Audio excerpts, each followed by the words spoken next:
Bapak Ibu. Assalamualaikum warahmatullahi wabarakatuh.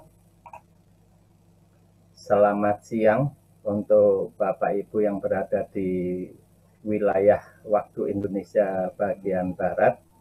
Selamat sore dan petang. Ini untuk teman-teman yang berada di wilayah Indonesia Tengah dan Indonesia Timur. Salam sejahtera untuk kita semua. Yang saya hormati Pak Heri Suroso dari Universitas Negeri Semarang. Kebetulan pada siang hari ini selaku narasumber yang akan menyampaikan materi peran konsultan pengawas konstruksi gedung dan konsultan manajemen konstruksi. Yang saya hormati pula Pak Muji Santosa selaku Direktur Muji Santosa Training and Consulting, yang kebetulan pada siang hari ini izin Bapak Ibu karena beliau sedang ada kegiatan di tempat lain. Yang saya hormati pula Pak Muklis Isna ini dari bagian pengadaan barang jasa pemerintah Kota Kediri, Jawa Timur, yang kebetulan selaku timnya Muji Santosa Training Consulting juga, serta Bapak Ibu peserta yang berbahagia. Bapak Ibu, tak lupa marilah kita senantiasa bersyukur atas segala kenikmatan dari Yang Maha Esa, Allah Subhanahu wa Ta'ala, sehingga kita sampai detik ini masih diberikan kesehatan dan kesempatan untuk mengikuti materi-materi webinar pada Muji Santosa Training and Consulting, dan siang hari ini juga mengikuti materi yang akan disampaikan oleh Bapak Heri Suroso. Bapak Ibu sekalian yang saya hormati, sebelum berlanjut ke materi, agar pelaksanaan webinar pada siang dan sore hari ini dapat berjalan dengan lancar, seluruh ilmu yang disampaikan oleh Pak Heri Suroso dan Mas Afan Muhajib dapat bermanfaat dan dapat kita terapkan di tempat kerja kita masing-masing. Marilah sama-sama kita berdoa sesuai agama dan keyakinannya masing-masing. Berdoa dipersilakan.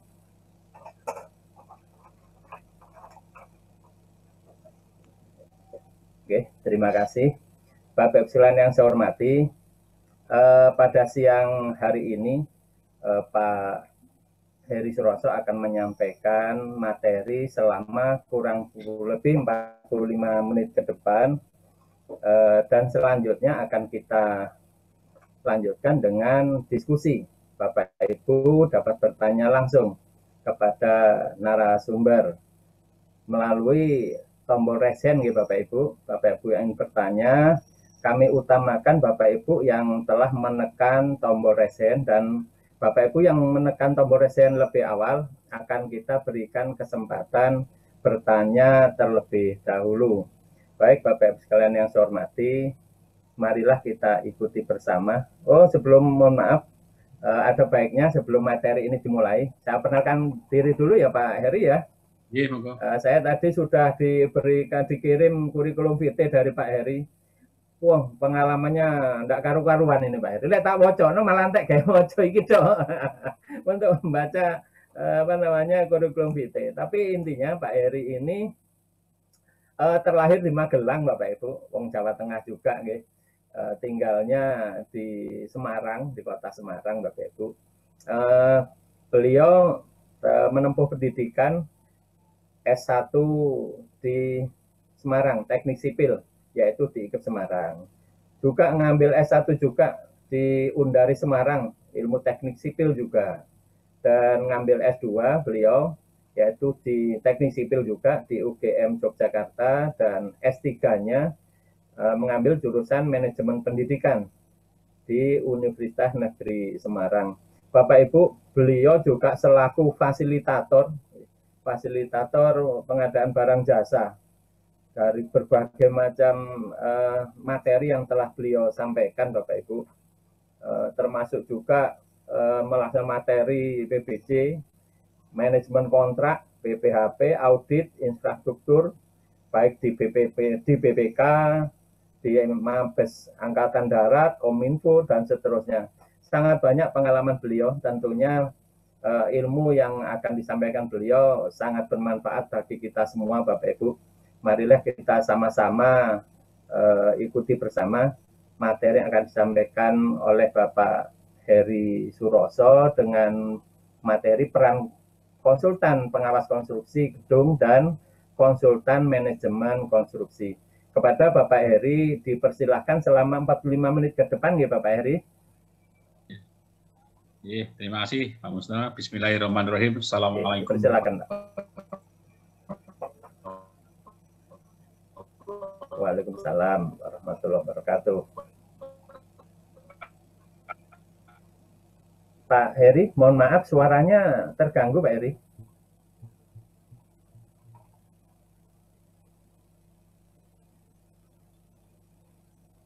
Suaranya tidak terdengar Pak. Selamat jumpa lagi kepada teman-teman Universitas Negeri Semarang. Minta non headset. Saya tak ambil headset Pak. Oke, siap. Jadi bisa Pak? Bisa didengar? Bisa, dengar. Jelas, bisa Pak. Didengar? Silakan, Pak. Nah, terdengar jelas, Pak. Perkenalkan, nama saya Heri Suroso. Saya hariannya dosen UNES Semarang, Pak. Dosen teknik sipil. Cuma ini karena WFH, jadi malah banyak keliling. Hari ini pun itu mendampingi proyek itu hampir sekitar 30-an. Sampai hari ini, dari tahun ini. Januari sampai Maret itu ada April. Seluruh Indonesia. Sampai April ya, itu sekitar 30-an.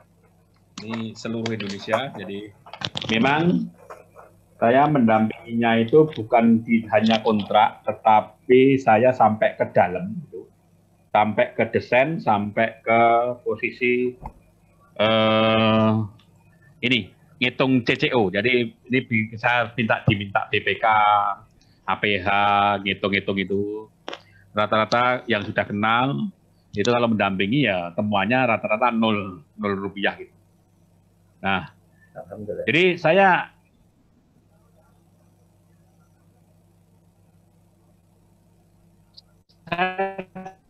cerita saja, Pak. Jadi nanti materinya bisa Bapak. Ada gangguan suara Pak Heri, gangguan sinyal kayaknya. Pak Muklis, dengar gimana Pak Muklis? Putus-putus. Gangguan juga ya? Pak Heri, iya. Putus-putus. Putus-putus Pak Heri. Bisa lihat Pak? Mungkin Pak Heri, mungkin sementara ya, ini, videonya di close dulu. Saya videonya cerita. di close dulu Pak Heri. Kemarin sidang ya. Pak Heri, suaranya hilang. Coba videonya di close dulu Pak Heri. Biar lebih stabil sinyalnya. Videonya sudah. Oke, silakan dilanjut. Sudah. Biasanya lancar, Pak. Oke. Gangguan goib ini, Pak. Oke. Biasanya lancar ini, saya juga tidak tahu nih. Ya. Memang cuacanya nggak begitu bagus sih. Jadi saya cerita kemarin saya sidang di salah satu menentukan kerugian negara, tapi kan UNES itu bukan auditor, maka saya tidak menentukan angka kerugian, hanya volume dan kualitas. Saya itu sebagai tenaga akademisi, maka saya laporkan semuanya yang ada di sana. Dari kontrak itu, ternyata pada saat membuat CCO, oleh konsultan pengawasnya, itu tidak semuanya dimasukkan. Tetapi karena saya orang akademisi, maka yang saya laporkan sebagai tenaga ahli, seluruh kegiatan item pekerjaan fisik yang ada di sana saya laporkan. Sebetulnya, kalau saya laporkan semua, itu tidak ada kerugian negara, Pak.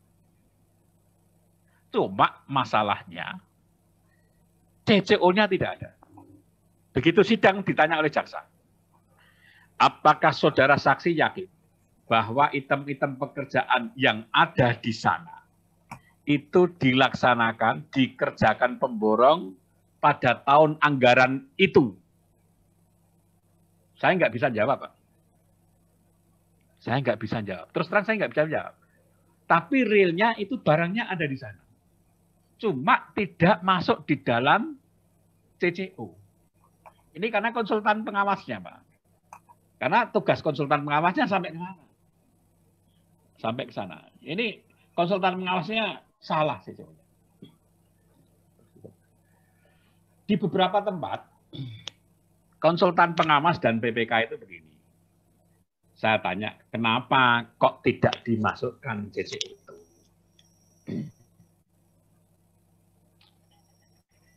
Karena kita balan budget, Pak, itu nggak ada duitnya. Saya tanya lagi, balan budget ini urusan balan pekerjaan atau balan dalam pembayaran? Rata-rata orang kalau balan budget mesti ngepas ke Excel 00. Padahal ini balan budget itu lebih. Nanti pada saat di akhir CCO ngomong bahwa terhadap kelebihan volume di lapangan pemborong tidak akan menemput dan akan diperhitungkan apabila terjadi audit yang berbeda. Sekali lagi Pak ya, terhadap kelebihan volume pemborong tidak menuntut akan diperhitungkan apabila ada audit yang berbeda. Selisihnya banyak. Loh, apa ada pemborong kok gelem tombok? Mesti pertanyaan dari auditor kayak gitu. Kita jawab lagi, ini bukan masalah tombok atau tidak tombok, tapi ini masalah sistem. Kalau seandainya itu tidak terpasang, maka tidak bisa berfungsi seluruh bangunan. Misalkan duitnya diambilkan dari pintu dalam rangka CCO, pasang pintu, kusen, dan jendela. Nah, karena ini sistem kan tetap kusen, pintu, dan jendela harus dipasang. Tetapi duitnya kan tidak ada. Maka pemborong mengejar fungsi, bukan urusan tombok dan tidak tombok. Itu kasus kemarin, Pak. Ada lagi kasus begini, Pak. Ada proyek senilai 139 miliar. MK itu berhenti di tanggal 25 November. 25 November. Dia tidak mau melanjutkan kerjaannya, padahal kontraktor selesainya 30 Desember. Pertanyaannya, 1 bulan akhir itu yang bayar siapa? Sing ngawasi sopo? Enggak ada, Pak. Secara teori, yang ngawasi dengan menggunakan swakelola. Kira-kira nilai sekian itu DPU, kabupaten kota nggak mampu, Pak. Nggak mampu ngawasi. Akhirnya disepakati. Di akhir Desember, itu dari pihak PPK menahan pembayarannya, saya tadinya ya 5%, tapi BPKP minta 10%, oke 10%. Kita tahan 10%, menunggu audit dari saya, dari UNES. Audit gedung 139 miliar, saya ngerahkan mahasiswa ada 19. Titik lampu hampir ada 2.000, Pak. 2.000 lebih. Itu kalau kita hanya mendasarkan kepada auditor, konsultan pengawas, atau mendasarkan kepada auditnya BPK atau BPKP, nggak mungkin, Pak. Nggak punya pasukan dia. Yang punya pasukan itu mahasiswa. Yang punya pasukan mahasiswa. Saya punya pasukan. Dengan suruh ngecek satu-satu. Cek detail banget. Itu pun tidak harus tidak selesai 1-2 hari. Itu 2 minggu. Pak Heri, gangguan suara lagi Pak Heri. Ngitungnya di kantor 3 minggu. Ternyata ada hitungan yang tidak cocok, kita balik ke sana lagi, ngitung lagi, balik ke sana. Satu dan hanya ngudit nilai 139 miliar.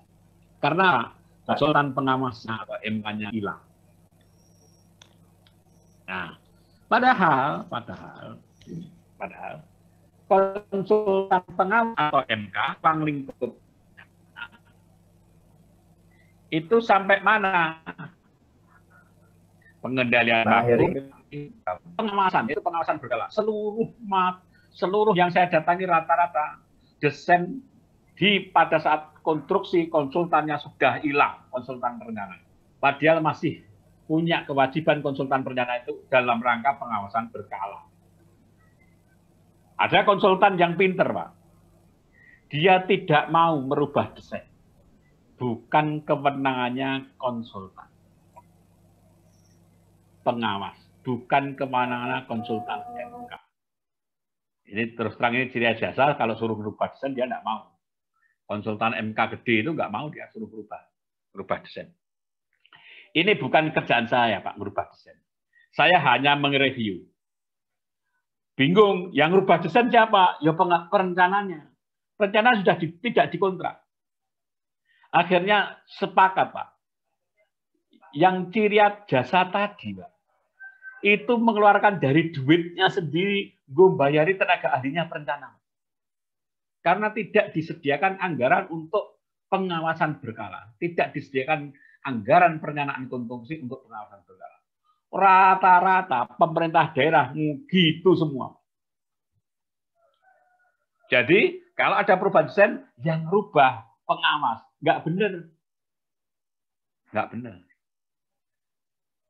Munculnya paketnya, kadang review desain. Karena orang pada kesulitan, Pak, kan konsultan perencana kan sudah selesai, Pak. Kita nggak ada anggaran lagi untuk pembiayaan. Nah, ini salah semua.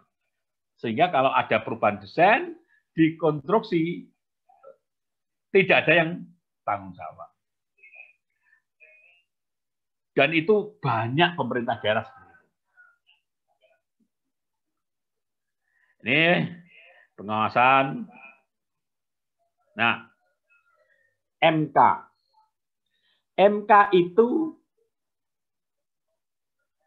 untuk siapa? Yaitu untuk klasifikasi tidak sederhana dengan ketentuan jumlah lantai di atas 4 dan bangunan minimal 5.000 meter persegi. Harus menggunakan MK. Kalau kurang dari itu, ya silahkan saja.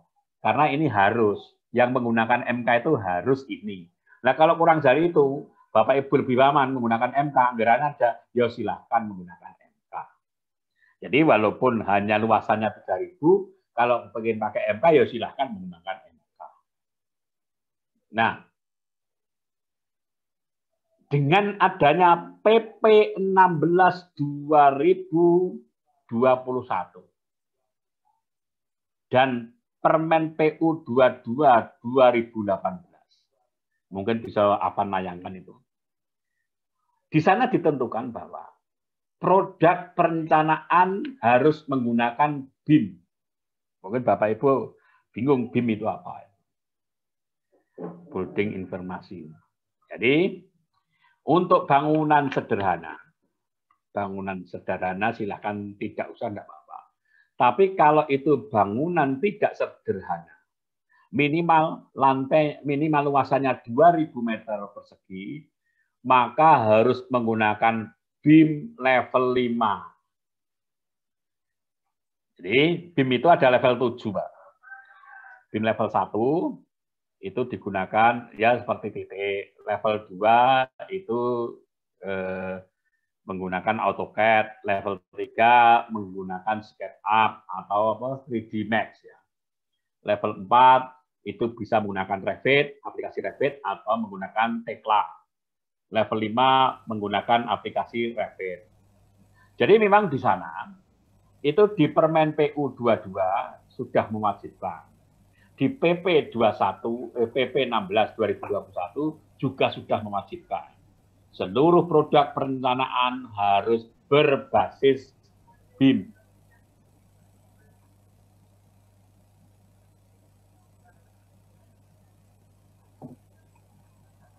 Nah, ini memang aplikasi baru. Pak Heri, suaranya terganggu Pak Heri. Aplikasinya seperti apa? Nanti akan terlihat, Pak. Pak Heri, suaranya terputus-putus, Pak. Level 5 itu ditambahkan.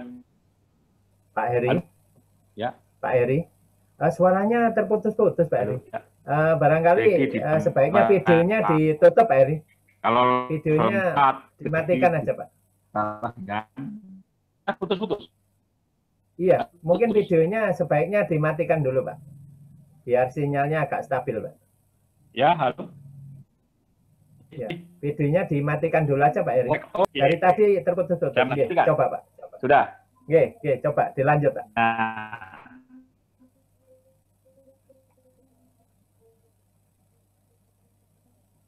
Nggak dengar ya? Pak Muklis dengar suara Pak Heri? Pak Muklis? Jadi dengan PP 6 gimana? Iya, suaranya sering hilang, Pak. Bisa gitu? Ya, halo? Iya, dicoba lagi, Pak. Suaranya sering hilang, Pak. Ya. Dengar ya? Ya. Sering hilang ini, Pak Heri. Perencanaan harus menggunakan BIM.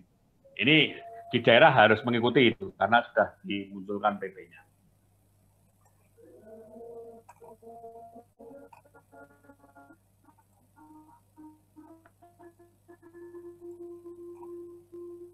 Pak Heri hilang, Pak Heri. Kegiatan pengawasan teknis, pengendalian mutu, pengendalian biaya, pengendalian sasaran, administrasi, pembangunan negara. Pak Heri, mohon maaf suaranya masih tidak stabil, Pak Heri. Pak Afan, Mas Afan, suara Pak Heri tidak stabil, Mas Afan. Mas Afan Muhajid. Suaranya hilang, Pak Heri. Terputus-putus. Oh. Kok saja? Gangguan internet di tempat Pak Heri ini.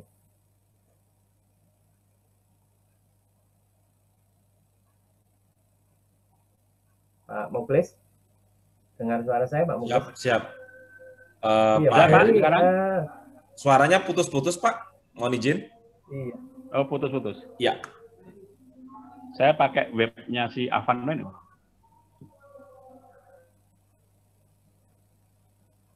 Video padahal sudah ditutup ini. Masih sering hilang, Pak Heri. Tidak stabil masih.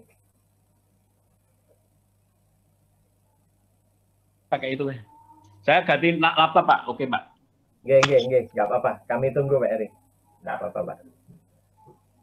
Ganti laptopnya apa? Nggih, siap. Ya, saya ganti laptopnya apa? Jelas, Pak? Nggih, siap. Nggih, jelas. Ini Ya, jelas. Kelihatan jelas. Nggih. Ya. Dilanjut, Pak. Oke. Jadi di PP 16 tadi itu seluruhnya harus menggunakan BIM untuk pembangunan sederhana. Aplikasinya level 5 itu Revit. Pak Ya, Heri, halo? mohon maaf. Sudah. Gadget yang satunya dikecilkan, Pak, suaranya, Pak. Tadi laptop satunya dikecilkan, Pak. Sudah, Pak, sudah. Nggih, Sudah, suaranya- silakan, Pak. Nggih, siap. Dilanjut. Ini lanjut tadi, Bi. Ya, Pak, sudah bisa. Ya, oke. Nggih. Jadi tadi saya cerita tadi, nanti kalau sudah menggunakan BIM level 5 itu, 5D, itu kita sangat dimudahkan dalam rangka perhitungan volume. Memang dari aplikasi yang ada, itu volume dihitung menggunakan satuan volume untuk besi. Tapi di SNI kita menggunakan satuan berat, dan nanti dikonversi sebentar. Lanjutan ini. Oh, gini. Orang helm.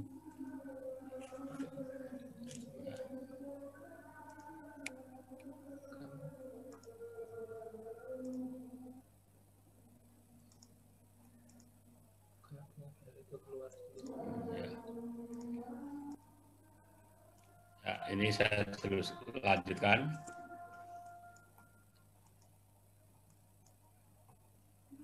Jadi MK itu harus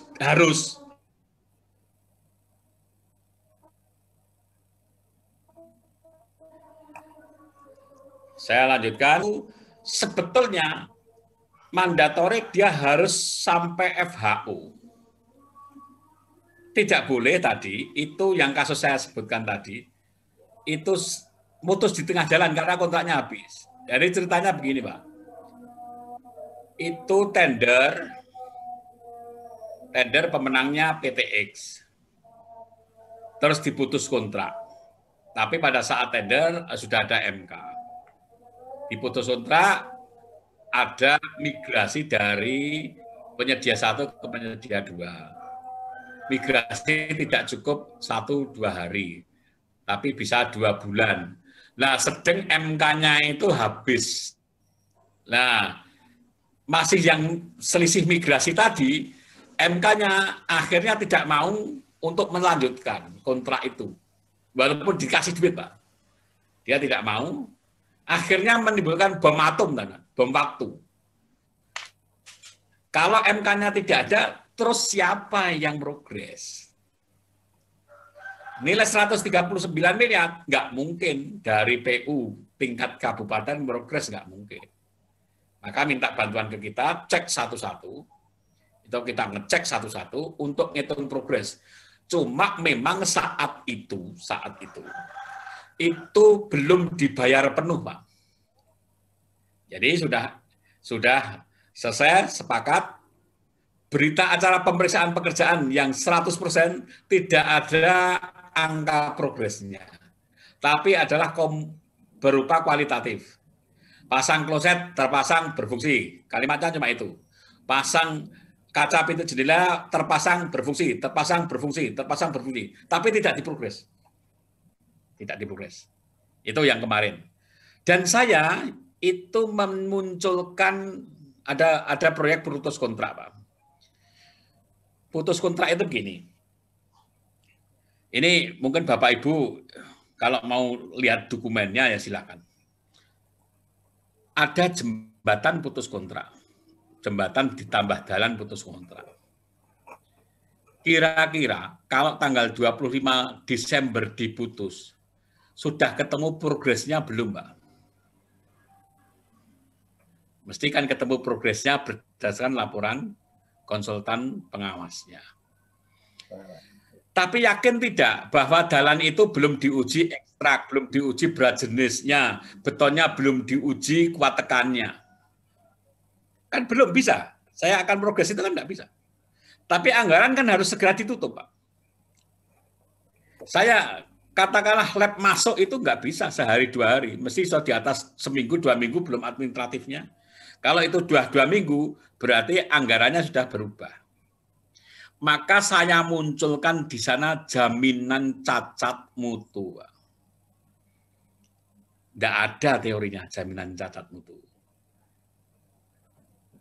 Ini ada perubahan Permen PU 14. Jadi Permen PU 14 itu, Permen PU 14 itu nanti ada perubahan, tapi hanya yang menjadi kewajiban PU hanya di SSKK, SSUK, dan dokumen kontrak. Sedangkan LDP, IKP, dan dokumen tendernya ada milik LKPP. Nah, saat pembahasan itu saya munculkan jaminan cacat mutu. Semua setuju, Pak. Cuma nggak jadi muncul di Permen PU. Termasuk salah satu direktur. Bisa dibayangkan begini, Pak. Seorang pejabat yang berprestasi, PPK yang berprestasi, masuk penjara gara-gara hanya audit yang berbeda. gara-gara dilaporkan LSM atau karena partai politik yang berbeda dilaporkan. Padahal hanya urusan audit yang berbeda. Dia seorang pejabat yang berprestasi. Tersandung masalah hanya gara-gara itu. Nah, kenapa itu tidak dijaminkan yang senilai kemungkinan terjadi deviasi tadi? Jaminannya kita bayarkan, nanti kalau selesai audit. Itu salah satu direktur juga. Kenapa? Nah, karena kan kita kontrak perdata. Perdata kita masukkan ke situ. Akhirnya, Pak, kesepakatan di Permen PU itu tidak muncul, Pak. Karena payung hukumnya tidak ada. Jaminan cacat mutu payung hukumnya tidak ada. Tetapi kalau Bapak Ibu lihat di SSKK, di SSUK, di sana ada kalimat bahwa terhadap cacat mutu penyedia diklaim denda sebesar sekian-sekian-sekian. Terus ada cacat mutu harus dibetulkan gini-gini ada. Akhir proyek, pemborong disuruh memperbaiki pasang keramik yang belum lurus, dia nggak mungkin langsung diperbaiki. Pak, nunggu jaminan pemeliharaan. Padahal itu cacat mutu. Nah, di pemeliharaan, nanti kadang tidak ngambil jaminan pemeliharaan. Hilang. Makanya saya usulkan di sini ada, selain jaminan pemeliharaan, ada jaminan cacat mutu. Karena di SSUK ada. Tapi payung hukum perpresnya tidak ada. Akhirnya, Pak, di beberapa proyek yang saya hadapi, saya tulis jaminan cacat mutu, Pak. Akan dikerjakan misalkan 30 hari kalender sejak PHO. 60 hari kalender sejak PHO. Nilainya berapa? Kita hitung bareng-bareng. Sehingga nanti pada saat evaluasi kinerja penyedia yang diamankan di Perpres itu muncul kalimat tidak harus bahwa pekerjaan itu diterima gara-gara skornya 0 atau 100. Ditolak 0, 100, diterima. Bukan itu. Yang namanya kinerja penyedia itu bintang 1 sampai bintang 5. Nah, kalau semua hanya ditolak dan diterima, akhirnya hanya 0, 100. Itu saya munculkan konsep itu, Pak. Ini beberapa tempat saya pakai itu. PPK sangat tertolong. PPK sangat tertolong, cuma payung hukumnya tidak ada. Kalau mau diskusi ini masih panjang dengan saya. Nah, ini menolong konsultan pengawas yang tidak diperkosa gara-gara suruh tanda tangan 100%, Pak. PPK, kalau dulu ada PPHP, konsultan pengawas, konsultan MK, rata-rata akhir proyek diperkosa suruh tanda tangan 100%. Nah, maka saya kasih jalan keluar seperti itu di beberapa proyek. Saya kasih jalan keluar seperti itu. Ini diskusinya panjang. Berarti ada yang setuju, ada yang tidak, wajar. Tapi kita ini bahan diskusi. Oke, terus pengawasan jasa penyedia itu ada manajemen konstruksi, ada pengawasan konstruksi, itu membuat laporan harian, membuat laporan mingguan, laporan bulanan, dan sebagainya. Itu pasal 15, Bapak Ibu bisa baca sendiri. Tugas konsultan manajemen konstruksi melaksanakan penjaminan mutu, kualitas insuran, membantu pengguna jasa, membantu ini. Silahkan dibaca sendiri. Artinya begini, Pak. Bahwa tugas konsultan pengawas itu berbeda dengan tugas MK. Perbedaannya di mana? Kalau seandainya ada kolom ukuran 70-70, pengawas hanya melihat kalau itu dikerjakan 60-60, maka tidak diprogres. Walaupun boros, ya pokoknya diawasi, disesuaikan dengan lapangan. Tetapi kalau MK, begitu dia lihat 70-70, ini terlalu over design. Maka dia ngasih review, ini desainnya over. Siapa yang berubah? Konsultan perencana. Pak, konsultan perencana sudah tidak ada duitnya, Pak. Makanya ada pengawasan berkala. Nah, dia diminta untuk merubah desain tadi, Pak, dalam rangka pengawasan berkala. Tetap yang berubah desain konsultan perencana. Kalau setelah direview konsultan perencana tidak mau merubah desain, kenapa? Ya sudah, tugas MK-nya selesai, mereview desain. Tapi perubahan desainnya tetap oleh konsultan perencana. Makanya konsultan MK yang gede-gede, contohnya saya dampingi kemarin Ciri Jasa, dia suruh merubah desain gara-gara desain green force itu, tangki air di tempat ini berbeda gitu. Dia nggak mau merubah desain kolom, merubah desain struktur, dia nggak mau. Tapi dia ngasih review supaya itu berubah. Akhirnya karena tidak ada biaya dan itu diperlukan di proyeknya, maka konsultan yang gede-gede tadi Pak lebih baik membayar perencananya dengan duit mereka sendiri Pak. Tapi kalau di daerah, sambatan konsultan pengawas mau merubah desain Pak. Nah ini kacau Pak. Konsultan pengawas akhirnya disuruh minta desain, oke. Ya karena kalau nggak gitu nggak dipakai lagi. Tapi itu bukan kewenangannya. Sebetulnya bukan kewenangannya. Ya, itu bedanya konsultan MK dengan konsultan tahap perencanaan teknis, tahap ini nggak usah. Putus lagi, Pak. Iya, gangguan lagi, Pak. Nah, ini jalan. Ini memang unstabil ini. Ini iya. Anginnya gede banget. Gangguan goib. Penjalanan gedung negara enggak usah nih, Bapak bisa membaca sendiri. Saya akan bicara yang sering tidak terlewatkan, itu konsultan peran dalam rangka pengujian-pengujian dan penyerahan. Apalagi menghitung denda. Nanti saya ada materi sendiri denda kalau ada. Jadi denda itu berkembang, Pak. Sejak dari Permen PU, Perpres itu berkembang terus, kalimatnya berbeda-beda, terakhir dengan Permen PU 14, intinya yang sekarang dalam SSKK. Artinya apa? Dijelaskan. Kalau itu bagian kontrak dijelaskan. Bagian kontrak itu apa? Bagian kontrak, kalau saya membangun gedung 4, maka yang sudah selesai 1, maka bagian kontrak yang belum selesai 3. Lah kalau proyeknya bangun gedung 4, lah proyeknya rehab, bagian kontraknya apa? Bingung kan? Nah, makanya itu harus dijelaskan. Terserah mau menjelaskannya gimana. Kalau di tempat saya biasanya bagian kontrak adalah item pekerjaan, yang mana item pekerjaan belum terselesaikan, macam menjadi bagian kontrak yang ikut jadi denda. Item. Bagian kontrak adalah bagian pekerjaan dari fungsi yang belum berfungsi, dari bukan item lah, bagian yang belum berfungsi, silakan. Makanya di sana silakan Bapak Ibu berkreasi, dicantumkan dalam SSKK. Dimanapun tempat, begitu denda ngomongnya sisa. Sisa itu bukan kalimat di Permen PU 14, itu kalimat dulu Permen PU berapa itu? 7 kalau tidak salah. Nah itu saya ada sejarahnya itu denda-denda.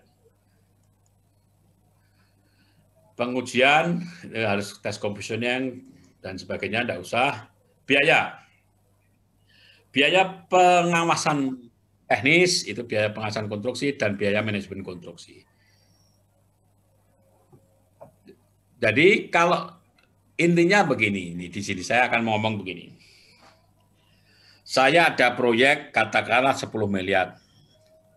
Dari Permen PU 22, dari tabel ketemu bahwa perencanaan ketemu 400 juta.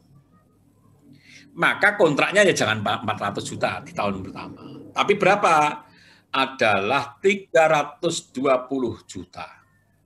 Ruang lingkupnya adalah konsep desain, prarancangan, DED, dan konsep pengembangan. Dah, dengan ruang itu. Senilai 320 juta. Kalau itu selesai, ya dibayar 320 juta. Pekerjaan selesai, progresnya 100.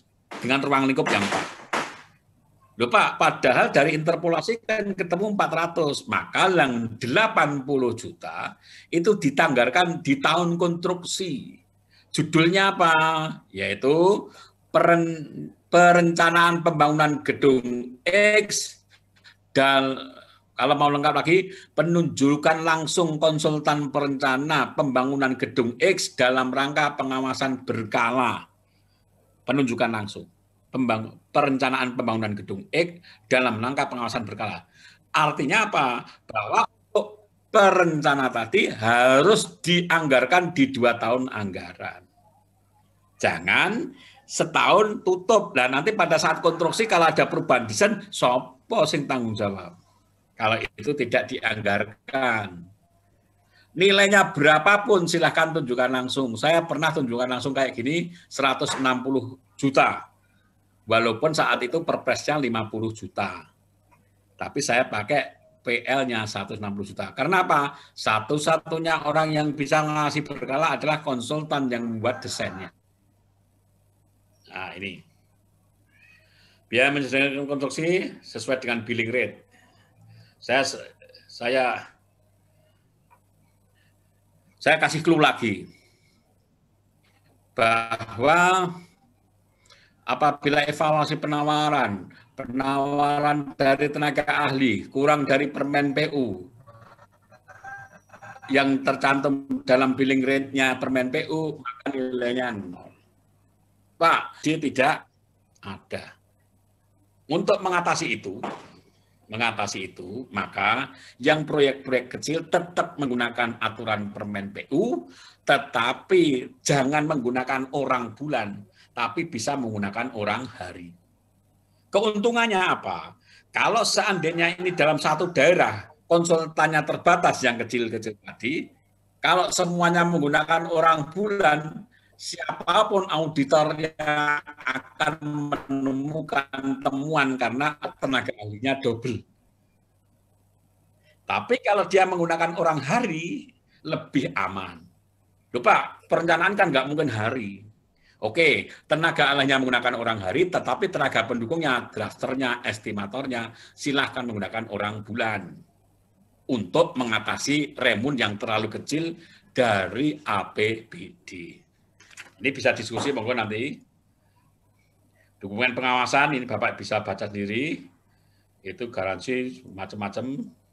Ini ada pasal-pasalnya sudah dibuatkan oleh mahasiswa saya ini. Pasal ini seperti ini, pasal ini seperti ini. Saya tidak sempat, Pak. Sehingga itu aku. Ini sudah dirangkumkan. Ini surat apa?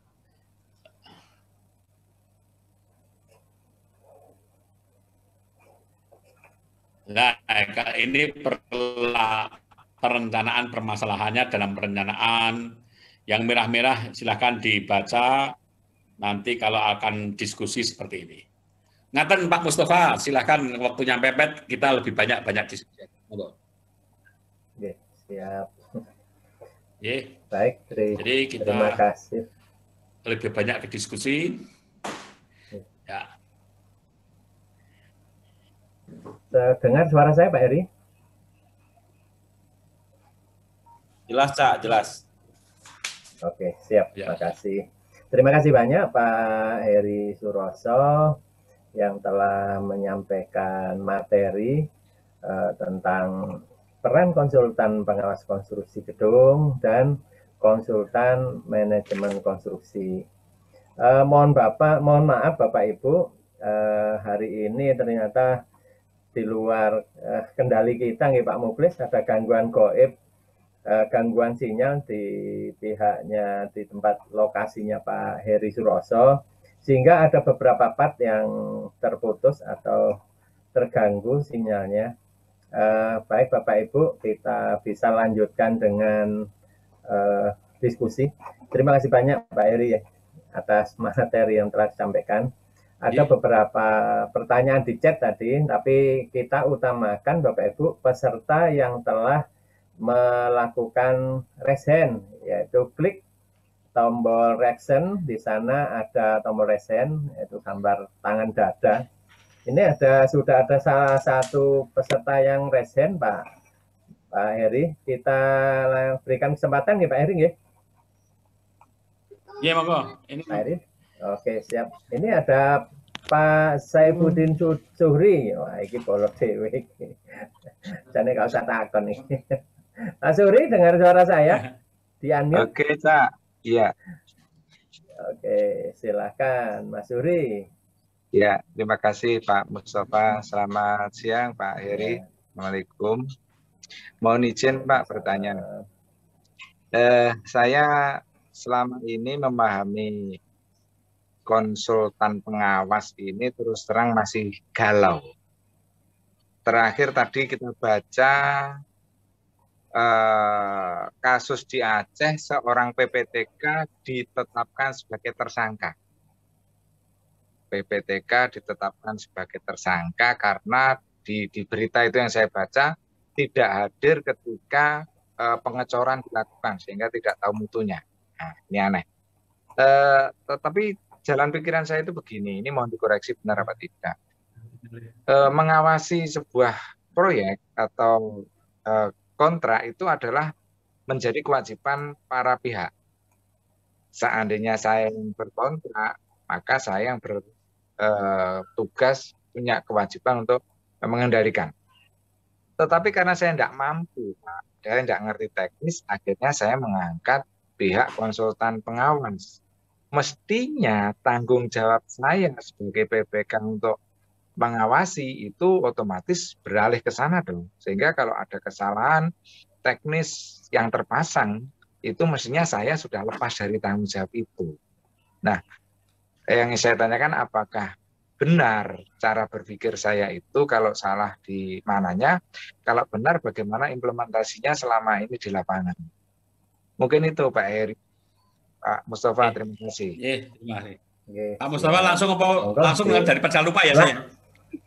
Oke, langsung aja Pak Heri. Dipersilakan Pak Heri. Dari Pak lupa.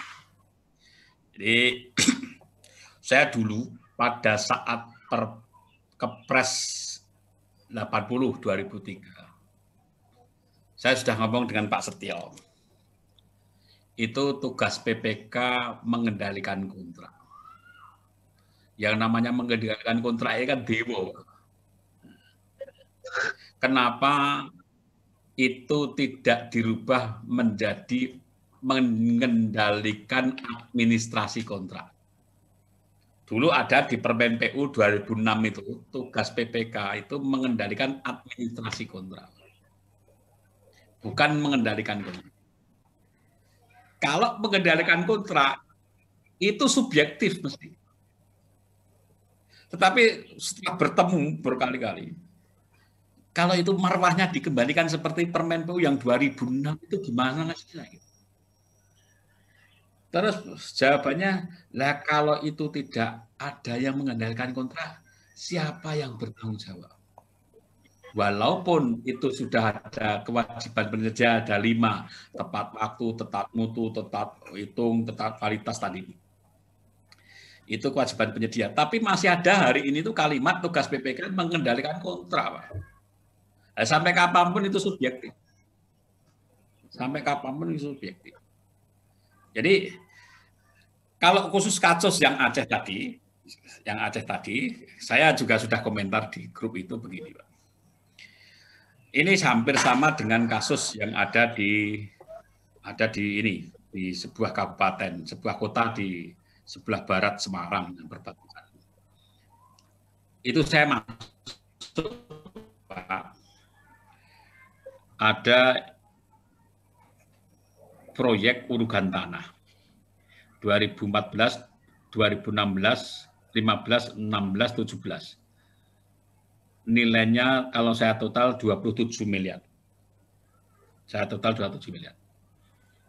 Ternyata begitu saya cek, itu urukan tanahnya kekurangannya itu 160.000 meter kubik. Ditambah ternyata geotekstil, Pak. Geotekstil itu pada saat kita bor itu ternyata tidak terpasang. Tetapi pemborong bisa membuktikan bahwa itu dia beli geotekstil. Nah, kan menjadi pertanyaan. Akhirnya menjadi pertanyaan. Setelah kita cek, ternyata suara ini. Setelah kita cek, setelah kita cek, pembelian geotekstil tadi memang ada, tetapi tidak digunakan untuk proyek itu. Terus di proyek ini Pak, yang kena cuma wali kota dan penyedia. Pengawasnya tidak, karena dia sudah mengembalikan nilai kontrak. PPK-nya tidak kena. PPTK-nya apalagi tidak kena. Yang kena wali kota, karena menerima aliran uang. Nah, berarti terhadap kasus yang tadi, Pak, saya nggak bisa komen. Saya nggak bisa komen. Nah, kalau saya melihat dari teknisnya, bahwa hanya gara-gara mutu beton kurang, itu masih jauh menjadi kerugian negara, Pak. Saya harus lihat lokasi. Masih jauh itu. Makanya di komen saya itu masih jauh. Karena ada aturan beton itu bahwa selama masih tidak membahayakan, cara tidak membahayakan bagaimana 0,85%-nya diuji menggunakan ini, ada destruktif tes, dan sebagainya. Itu masih panjang, jalannya masih panjang. Sehingga terhadap teknis saya tidak bisa komen. Yang terhadap non-teknis terhadap hukumnya, itu saya juga tidak bisa komen, tetapi saya ngasih clue bahwa di tempat lain tidak seperti itu. Saya juga di tempat lain banyak, Pak. Jadi saya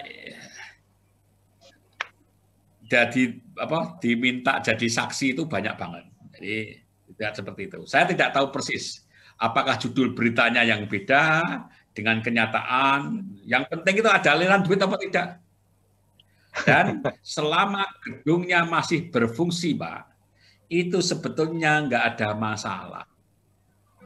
Selama gedungnya nggak berfungsi, tidak ada masalah. Dan saya masuk dengan APH, saya menjadi saksi di APH di mana-mana. Kunci kenapa itu berkasus karena politik. Dah, satu politik, yang kedua ada tidak pihak yang tidak puas, yang dirugikan pada saat tender dan sebagainya. Cuma itu. Lainnya selama gedungnya masih utuh, selama jalannya masih bagus, tidak mungkin akan terjadi kasus. Itu Pak Saifuddin. Di komen grup saya juga ngomong itu. Masih jauh. Ini Pak, terus tanggung jawab pengawas gimana? Tanggung jawab pengawas? Saya nggak bisa ngomong karena saya belum masuk ke sana. Kalau saya tahu datanya, tahu ini, jadi saya nggak mungkin bisa menjustifikasi. Memang tanggung jawab pengawas nanti dalam hal volume, dalam rangka kualitas, dia harus kontrol dan sebagainya, itu kan harus diuraikan. Ya, tapi kan kasusnya seperti apa, dia masuk, ini saya nggak bisa komen. Jadi kontrol volume, kontrol kualitas, bisa dibayangkan Pak, yang parah seperti tadi saya sebutkan, kekurangan volume 160.000 meter kubik aja konsultan pengawas nggak kena. Harusnya kan ya nggak kena. Karena apa? Dia bicara administrasi. Apa mungkin seorang pengawas malam-malam duduk di situ nonton, truk datang sekian, nggak mungkin Pak. Mesti hanya dari tiketnya saja kan, ngecek tiket. Nah, sehingga ya tergantung perannya seperti apa. Jadi banyak seperti itu Pak. Jadi konsultan pengawas bisa disalahkan, bisa tidak, dan sebagainya itu tergantung. Itu Pak Saifuddin. Nah, kalau kasus ya nanti di lapangan contohnya akeh banget. Tidak, maksud saya gini Pak, secara normatif bisa enggak PPK ini berlepas, artinya ya biar ringan bebannya itu mengalihkan tanggung jawab pengawasan itu kepada konsultan pengawas yang dibayar Pak, sehingga jangan menjerat ke PPK lagi Pak, saya gitu. Selama masih ada kalimat mengendalikan kontrak subjektif Pak. Aduh. Perpresnya dirubah. Aduh. Kalau saya mengendalikan administrasi kontrak. Usulan saya sejak dulu itu mengendalikan administrasi kontrak, bukan mengendalikan kontrak. Cuma memang saya dibantah, terus nanti yang tahu jawab siapa, cuma itu toh. Ya. Siapa Eri? Perpresnya ya. Terjawab Mas Eri, Pak Suri? Siap, siap. Terima kasih Pak Mustafa, Pak Eri, terima kasih. Oke, makasih Pak. Artinya kalau batuk bareng lah apa mau itu. Ngeluh yuk. Ngeluh ya. Aku ngerungokno melok ngeluh. Makanya saya sering diskusi di dalam grup itu. Ilmu yang paling penting itu bukan ilmu hukum, bukan ilmu sipil, bukan ilmu ekonomi, bukan ilmu pengadaan. Yang penting itu ilmu komunikasi. Siap Pak Heri, siap. Ya. Cukup terjawab ya Pak Suri ya. Oke, siap. Oke, makasih. Bapak Ibu peserta, link daftar hadir beserta post-test sudah kami share di kolom chat ya Bapak Ibu, silahkan diisi. Karena nanti 10 menit setelah acara ini selesai, link daftar hadir akan kita tutup Bapak Ibu. Bagi Bapak Ibu yang lupa tidak ngisi link daftar hadir dan post-test, tentunya tidak dapat sertifikat dari MS Training Consulting. Baik Bapak Ibu sekalian saya hormati, silakan Bapak Ibu peserta yang ingin bertanya, silakan klik tombol chat, tombol raise hand yang ada di Rexen, silakan diklik, di sana ada tombol raise hand. Ini ada pertanyaan di chat Pak Eri. Nggak masalah saya bacakan ya Pak Eri ya. Iya, monggo dibacakan nih. Ya, ini dari Pak Sukarman. Siapa yang harus melakukan evaluasi atas HPS yang diserahkan oleh konsultan perencana agar tidak ditemukan kemahalan harga? Wah, ini melayu nih HPS ini Pak Heri. Ya, tidak apa-apa. Terima kasih. Jadi konsultan pengawas itu tidak berhak sampai ke sana. Review HPS juga tidak. Artinya itu dikembalikan ke PPK. Tetapi kalau dia konsultan MK, sedangkan ruang lingkupnya ada di situ, maka dia menjadi tanggung jawab MK juga. Tapi kalau konsultan pengawas tidak, dikembalikan ke PPK. Kemarin saya didatangi oleh PPK, salah satu PPK begini Pak. Kemarin Kemis. Pak, itu harga pintu itu 1 pintu 2 miliar, lupa saya. Yang sederhana begini, ada pekerjaan tulisan gedung parkir. Ada item pekerjaan pembangunan gedung parkir, ada tulisan gedung parkir. Di dalam dokumen spesifikasi tidak jelas. Pemborong nawarnya item itu 10 juta. Terus kita lihat spek. Tulisan tadi menggunakan akrilik atau menggunakan besi hitam atau menggunakan tembaga atau menggunakan stainless. Tidak ada di sana, Pak. Terus pada saat rapat PCM ternyata dilihat harga penawaran dia 10 juta. 10 juta. Maka ditentukan di situ. Karena 10 juta maka menggunakan stainless. Saya tidak mau karena saya mendampingi di situ. Enggak bisa, ini caranya begini. Kamu melihatnya jangan di penawaran, tapi melihatnya di HPS. Coba, makanya dalam setiap rapat PCM mesti ada kalimat saya di sana. Terhadap item pekerjaan yang tidak jelas, baik itu di dalam spesifikasi teknis atau gambar, maka penafsiran item pekerjaan itu atas penafsiran PPK strip konsultan perencana berdasarkan HPS. Kalau HPS-nya 5 juta, nggak mungkin tulisannya stainless. Maka apa? Itu tulisannya mesti menggunakan besi hitam. Besi hitam.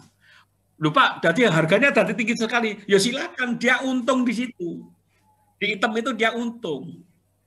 Nanti di tempat lain, item lain dia biar bisa rugi. bisa rugi. Maka kalau itu tidak jelas, kembalikan ke HPS. Ditanya, Pak ini pos bidding tidak? Tidak, pos bidding itu dalam rangka tender, dalam rangka kompetisi. Ini hanya penjelasan. Maka apabila terjadi yang tidak ada di dalam dokumen, maka kita jelaskan, tapi dasarnya bukan penawaran, tapi kembalinya ke HPS. Ada lagi, ini rame juga. Pasang apa itu? Marmer. Marmernya itu dari Makassar. Tapi proyeknya ada di Solo sana.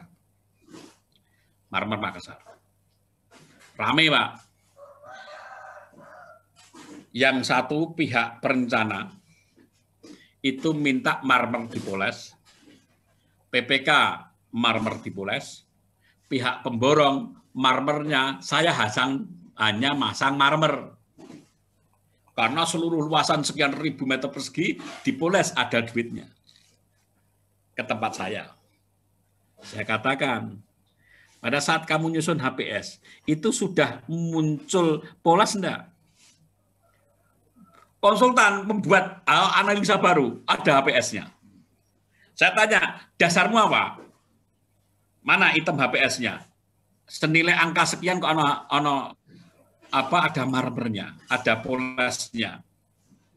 Mubung-mubung ternyata tidak. Konsultan ternyata angkanya nembak. Rata-rata kan angka itu nembak semua, Pak, konsultan itu. Nah, angkanya nembak. Ya sudah, kalau kamu nembak angkanya, kembalikan duit sakmono tadi, sekian tadi, itu sudah termasuk poles atau tidak? Kalau ngomong sudah termasuk les, buktikan bahwa harga itu sudah termasuk poles. Tapi jangan mengada-ada gara-gara pemborongnya untung banyak terus dimasukkan poles. Jadi kalau item itu untung, lah kalau item yang lain rugi. Kita apabila ada masalah seperti itu, kembalikan ke HPS. Jangan kembalikan ke penawaran. Nanti kalau pas item itu rugi, maunya ke penawaran. Enggak mungkin. Kembalikan semuanya ke HPS. Maka setiap unwising, Bapak Ibu sekalian, setiap PCM, bukan unwising, itu tuliskan kalimat. Apabila di dalam spesifikasi teknis atau gambar atau RKS atau apapun namanya, tidak bisa menjelaskan yang terpasang, maka ikuti spek dari perencana atas persetujuan PPK dengan dasar kembali ke HPS. Itu kunci, Pak.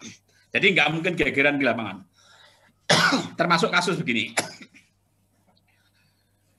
Ada galian pur atau batman, Pak. Batman. Dia analisanya menggunakan galian tangan. Di lapangan, tangan tidak bisa, tapi harus menggunakan begu. Pertanyaan nih, menggunakan begu tadi, itu dibayar apa tidak?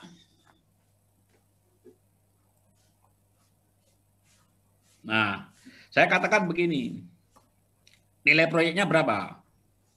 16 miliar. Di dalam Permen PU14, apabila nilai proyek di bawah 50 miliar, maka metode pelaksanaan menjadi tanggung jawab PPK. Artinya, kalau metode pelaksanaan yang tergambarkan dalam AHSP tadi tidak bisa dilaksanakan di lapangan, maka yang tanggung jawab siapa? PPK. Kalau itu mau dirubah menggunakan begu, ya harus dibayar. Ya harus dibayar. Karena nilai proyeknya kurang dari 50 miliar. Tetapi kalau nilai proyeknya di atas 50 miliar, kalau nilai proyeknya di atas 50 miliar, yang mana metode pelaksanaan dikompetisikan, maka itu tidak bisa dibayar.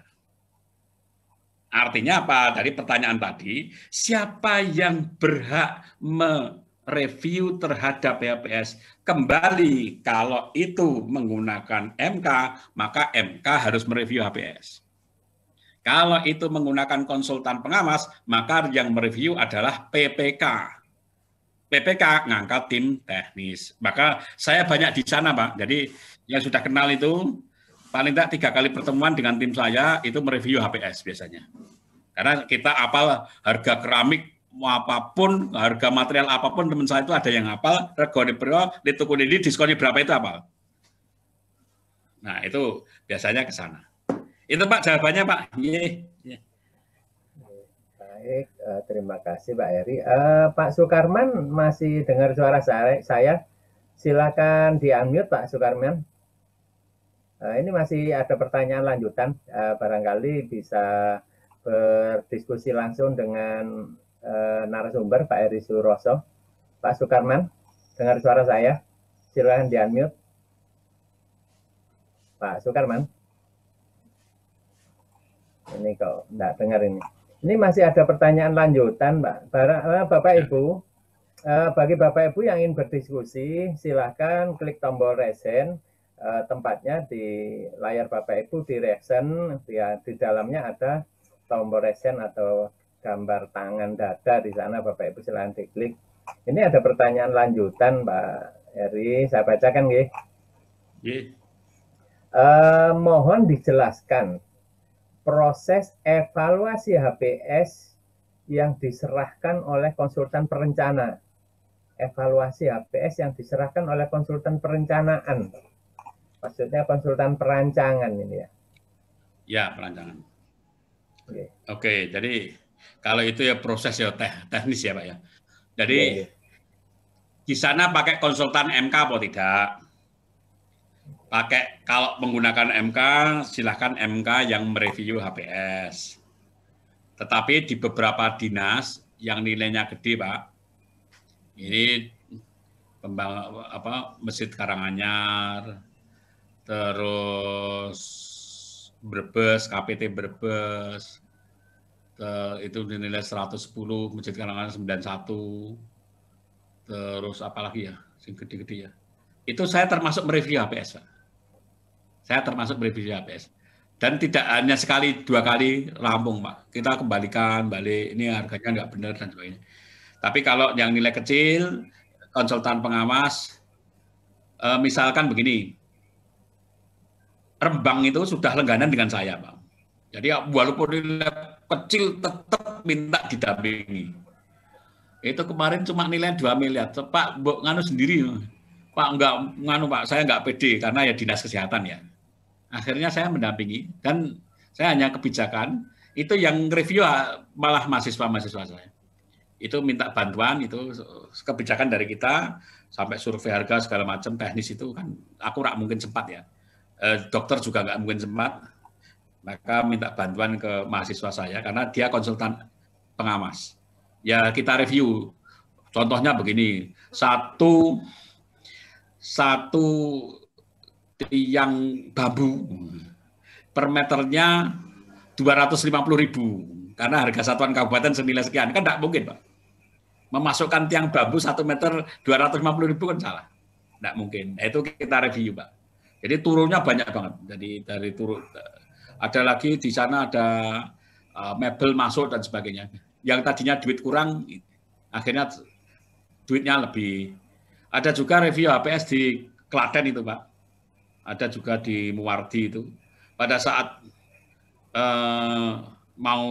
pada saat lelang malah, itu duitnya kurang 6 miliar untuk ME. Kita review ME-nya malah sisa 2 miliar. Di Klaten itu pemborong minta tambahan sekitar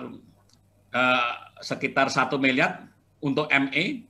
Setelah kita review malah sisa 200 juta. Ya, artinya apa? Memang HPS itu memang keahlian khusus ya Pak ya. Tidak semua konsultan itu mudeng dengan ini, kadang salah dan sebagainya. Monggo silakan teknis. Kalau ada teman yang bisa, ya silakan diminta teman itu untuk mereview nanti. Jadi kalau saya di sekitar Jawa Tengah itu biasanya saya diminta. Termasuk LPMP Makassar itu ya HPS-nya saya review Pak. Itu kemarin ada penambahan 1,9 miliar. Begitu saya review penambahannya cuma 500 juta. Ya karena kita hafal ngitungnya sudah patak warok ya angka-angka yang terselip saya tahu gitu. Tim saya tahu. Jadi gitu Pak kira-kira. Jadi siapa yang mereview HPS kalau kemenangan kalau ada MK silahkan MK walaupun MK juga ya orangnya seperti itu. Tidak semua MK itu bagus, teorinya iya, tapi realnya di lapangan kita banyak ngajari. Kalau itu menggunakan konsultan pengawas, maka yang mereview adalah PPK-nya. Kalau PPK tidak bisa mereview, maka silahkan. Nah, yang menjadi, saya catatan saja Pak, catatan. Di dalam evaluasi kewajaran harga, itu masih banyak saya temukan Pokja dalam mengevaluasi kewajaran harga atas penawaran di bawah 80%, itu menjustifikasi negosiasi harga di sana. Padahal di aturannya Permen PU 14, apabila koefisiennya tidak sama, maka disepakati. Diklarifikasi, disepakati. Untuk material, harga material, bahan, dan upah, apabila penawaran penyedia terlalu rendah, dan mereka tidak bisa membuktikan, maka menggunakan harga dari PPK. Nah, di sana Pak, di kolomnya itu ada klarifikasi. Yang sering terjadi, harganya tidak masuk, tapi diklarifikasi dihitung dengan harga negosiasi. Itu salah. Karena Pokja tidak punya kewenangan menegosiasi. Dia hanya bicara administratif. Sehingga apa? Penawaran di bawah 80% masih menang banyak, itu masih banyak. Padahal kalau kita evaluasi, itu mesti banyak gugurnya. Karena tidak mampu menunjukkan bukti-bukti bahwa harga mereka itu harga sesuai penawaran. Apalagi yang ME, Pak. ME. Jadi kalau yang non-ME masih mungkin ya. Tapi kalau sudah ME kesulitan, Pak. Itu catatan saya dari evaluasi. Oke.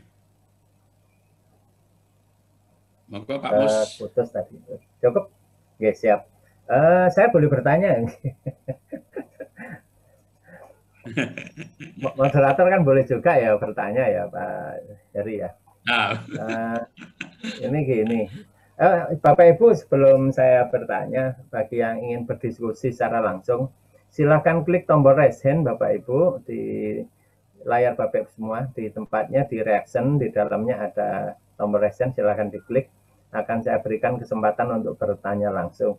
Ini saya bertanya ini Pak Heri, konsultan, kalau konsultan tadi konsultan perancang enggak masalah ya Pak, karena apa namanya berdasarkan output sub output ya pembayarannya, bisa jadi ya tenaga kerja ahli hanya dibayar jam atau hari. Nah sekarang bagaimana kalau dengan konsultan pengawas nih Pak Heri, kan katakanlah ada dana 150 juta, itu kan kecil.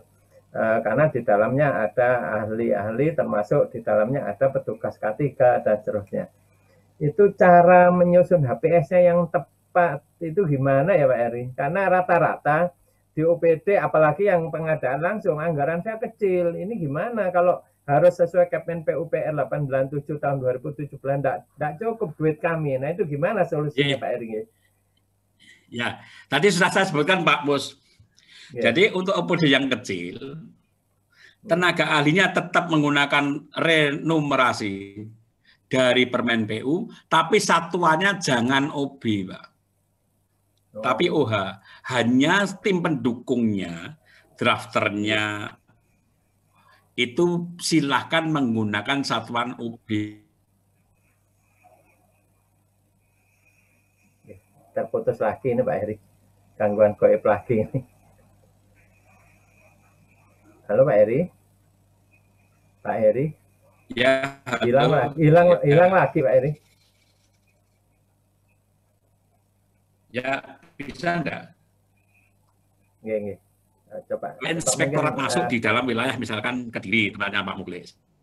Nggih.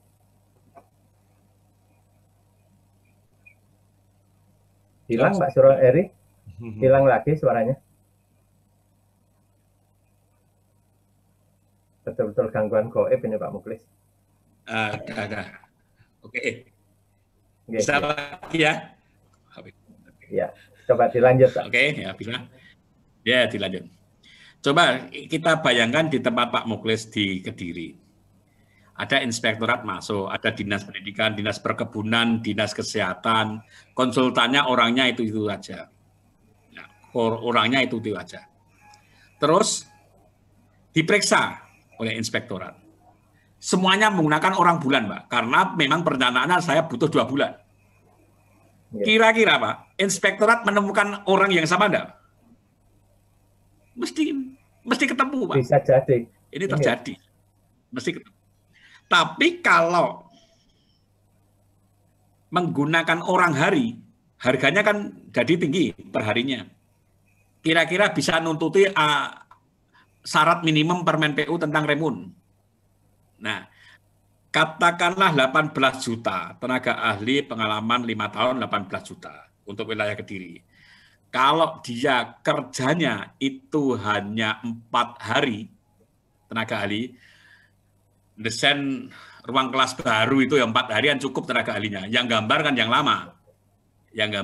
lama. Maka drafternya 1 bulan atau 2 bulan, tapi tenaga ahlinya kan cukup 4 hari. Terus kalau dia 4 hari, jadi pekerjaannya 2 bulan, ya silahkan. Maka harga satuan dari tenaga ahlinya adalah orang hari. Per hari dibagi 22, 18 juta dari bagi 22, ketemu katakanlah 2 juta, 4 hari hanya ketemu 8 juta loh, Pak. Tenaga pendukungnya tidak harus menggunakan remun, sehingga perencanaan 20 juta masih oke, Pak. Dan nggak mungkin tabrakan dengan dinas lain. Jadi kalau inspektorat masuk nggak akan ketabrakan. Nah, itu salah satu cara mensiasatinya. Terus ada pertanyaan di sini, lah kalau PPK-nya tidak punya tim untuk mengaudit, mereview HPS, bagaimana? Silahkan dari PU.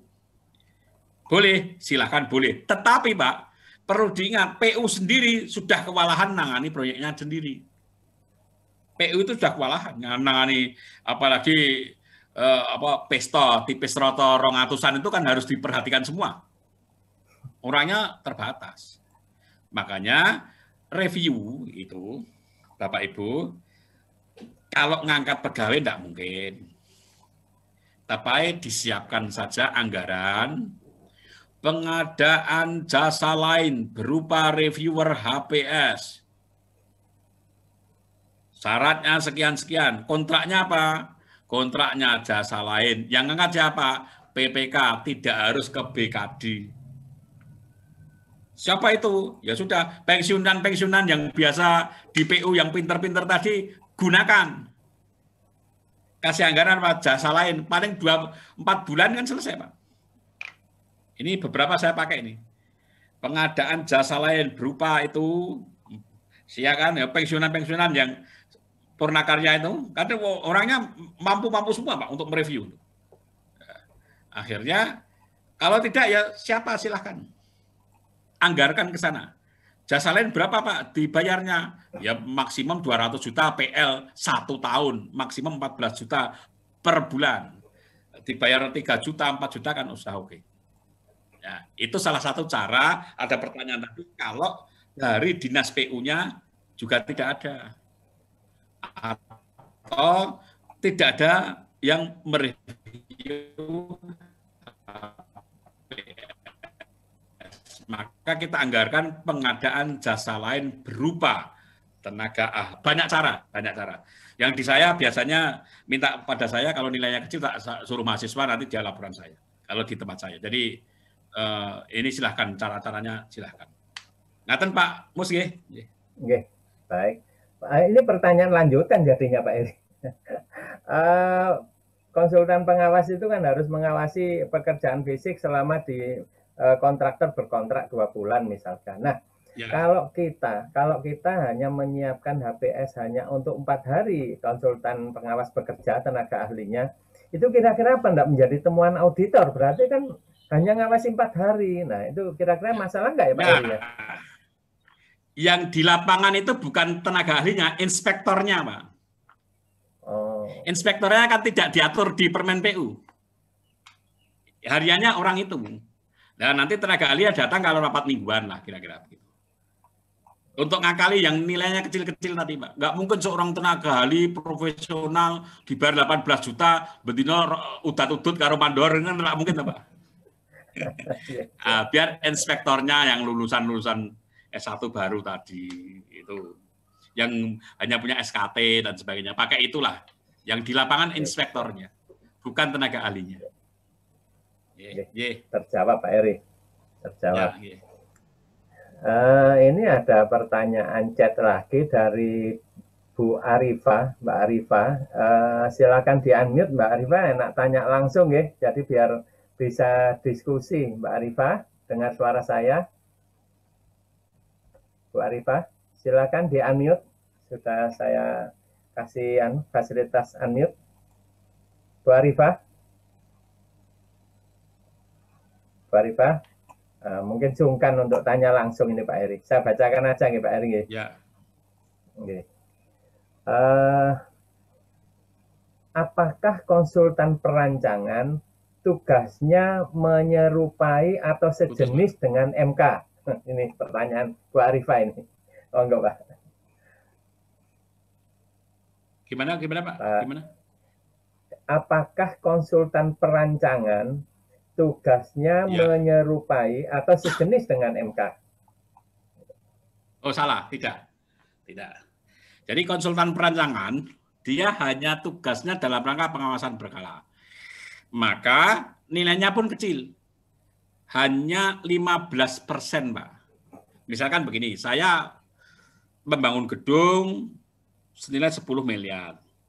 Konsultan perencana hanya 400 juta. Maka di tahun pertama kita kontrakkan 380 juta dengan ruang lingkup, konsep desain, prarancangan, DED, dan konsep pengembangan. Cuma itu. Karena kan 6. Sedangkan yang ruang lingkup membantu tender sama pengawasan berkala dengan bobot 5 dan 15% tidak kita kontrakkan. Duitnya walaupun 400. Tapi kita hanya kontrakkan 320. Di tahun kedua, di tahun konstruksi, maka kita kontrakkan penunjukan langsung. Dengan judul kontraknya penunjukan langsung konsultan perencana pembangunan gedung X dalam rangka pengawasan berkala. Nilainya berapa? Kalau dia bantu lelang, tadi 20. Kalau tidak bantu lelang, cuma 15%. Berarti 80 juta. Tunjukkan langsung. Nah, tugasnya apa? Seperti di Permen PU, yaitu dalam rangka pengawasan berkala. Intinya memastikan desainnya itu bisa dijalankan di lapangan. Cuma itu udah memastikan desainnya bisa dijalankan di lapangan. Nah, kan di lapangan itu ada, ini berbeda dengan konsep jalan dan bangunan air. Konsep jalan dan bangunan air tanpa ada perencanaan lagi itu sudah selesai. Paling jalan itu selisih elevasi 10 cm ya 1 meter pun masih bisa diurik, tidak perlu ada konsultan lagi. Bangunan air selisih saluran sekian senti tidak ada masalah. Tapi kalau begitu itu di gedung, Pak, di pembangunan gedung negara, selisih 10 cm menjadi masalah. NAT menjadi masalah, mindah AC menjadi masalah, mindah ME jadi masalah gitu. Itu kalau bangunan gedung. Makanya muncul peraturan pembangunan gedung negara, tapi tidak muncul peraturan pembangunan jalan. Konsultan perencana tadi masih punya tugas dalam rangka pengawasan berkala untuk memastikan DCR. Sedangkan MK, tugasnya apa? Mereview. Ternyata desainnya perencana, kolomnya atau atapnya, miringnya terlalu tajam. Pada saat fisik ya, pada saat fisik, konstruksi, MK ngomong itu desainnya salah. Ngasih masukan ke PPK merintahkan kepada perencana, perencana desainmu menurut MK salah. Gimana kalau diperbaiki? Maka hasil review MK tadi yang merubah desain perencana. Kalau perencana nggak mau merubah desain, ya sudah, nggak masalah. Bahwa tugas MK sudah tercapai, yaitu mereview desain. Nah, tugasnya beda antara perencana dengan MK, tugasnya bedanya di sini. Perencana itu memastikan kondisinya bisa dilaksanakan di lapangan. memastikan desain kursus jalan gitu loh. Itu perencana. Nah, sehingga untuk konsultan MK yang profesional, dia suruh merubah desain, tidak mau. Saya tidak mau, Pak. Itu bukan tugas saya merubah desain. Itu tugasnya perencana. Nah, itu kira-kira tugasnya. Perbedaannya di sana, Pak. Oke, siap, terjawab ini. Satu lagi pertanyaan boleh nggih, Pak Eri? Ada Pak Justus ini, Pak. Ini terkait bangunan gedung yang belum selesai untuk pekerjaan fondasi yang telah dikerjakan dan terpasang dikatakan bangunan gedung berfungsi, ya ini KDP, Pak, berarti. Jadi yang namanya berfungsi dan tidak itu sesuai kontraknya itu berfungsi apa tidak, bukan fungsi bangunannya total. Fungsi bangunan total itu nanti kalau bangunan bertahap ya ada KDP, ada caleg dan sebagainya muncul di sana. Halo, Pak Eri. Catatan atas laporan dan sebagainya. Ini teorinya BMN, Pak. Monggo, Pak. Ya, siap. Bu Eko dengar suara saya dari Rumah Sakit Belingi, Bu Eko. Bu Eko, ini kebetulan ada fisik beliau, Pak. Bu Eko, kalau dengar suara saya tolong di-unmute, silakan tanya langsung. Bu Eko. Oke, kalau saya bacakan, Pak. Mungkin sungkan tanya langsung. Ini dari Bu Eko. Iya. Bu Eko, ya, sudah selamat. Ya? Oh, silakan. Ya, sudah, Pak. Silakan, Pak. Ya. Silakan. Selamat sore, Pak. Terima kasih.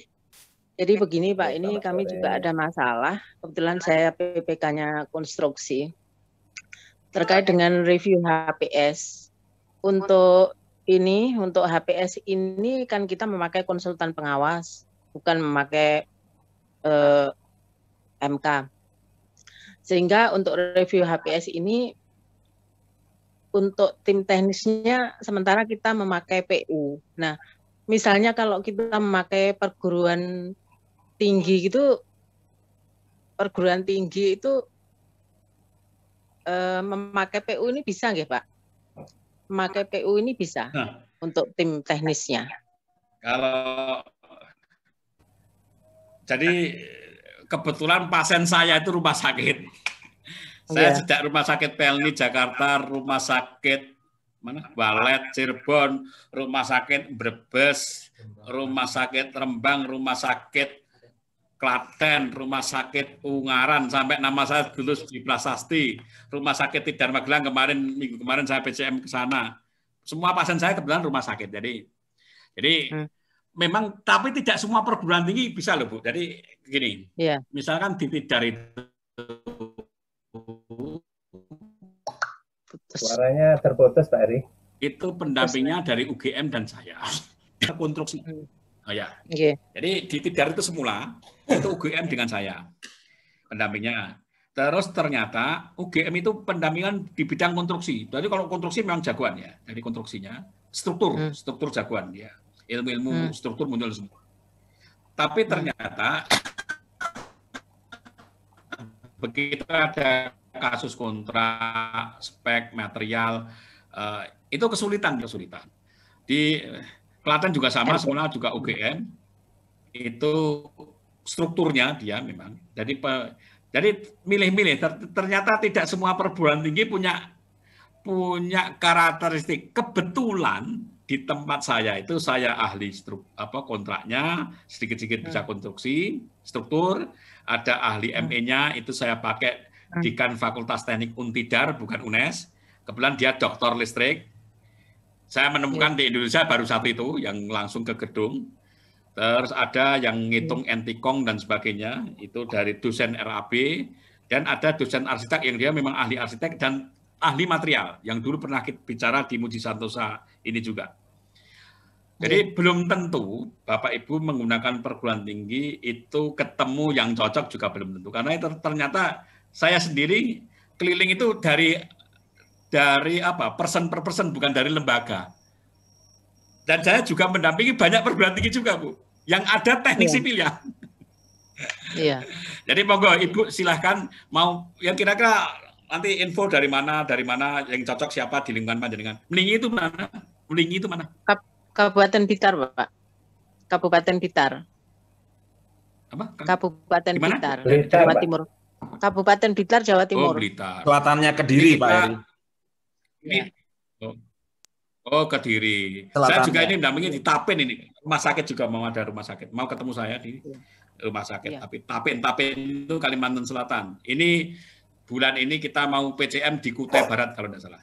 Sama. Ya. Jadi Yang jadi jadi monggo terserah. gimana? Tadi mungkin dari Unibro atau dari ITS atau Unibro atau dari Jember yang ahli di sini. Tapi memang harus mantau dulu orangnya memang di situ apa tidak. Itu memang dari pengalaman. Okay. Kalau didampingi.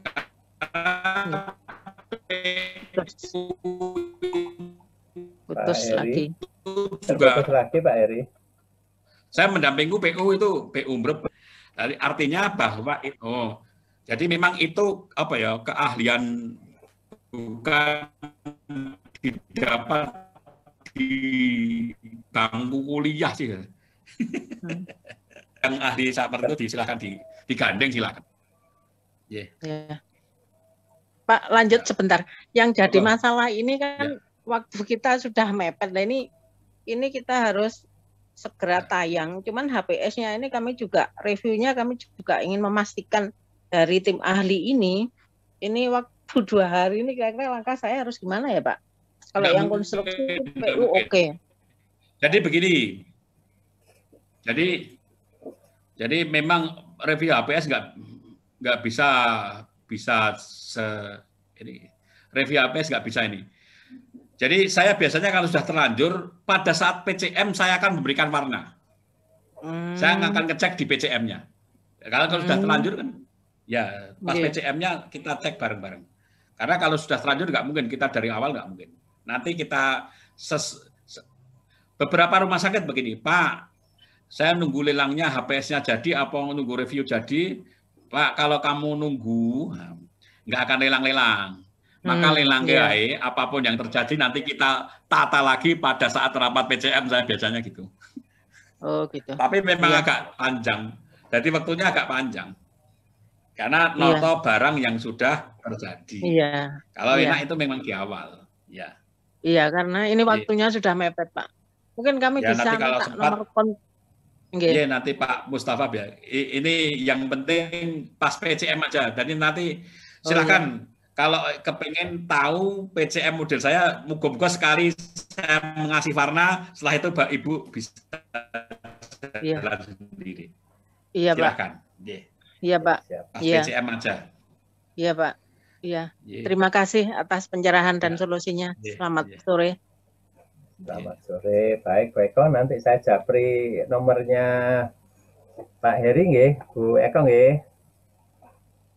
Oke, baik Pak Heri, ini kebetulan juga lewat 7 menit, kita cukupkan. Ada Pak Ferdi nih, Pak Ferdi. Masih ada satu Pak Fendi. Ya. Pak Fendi, silakan di-unmute Pak Fendi. Oke, Pak Halo, selamat sore Pak.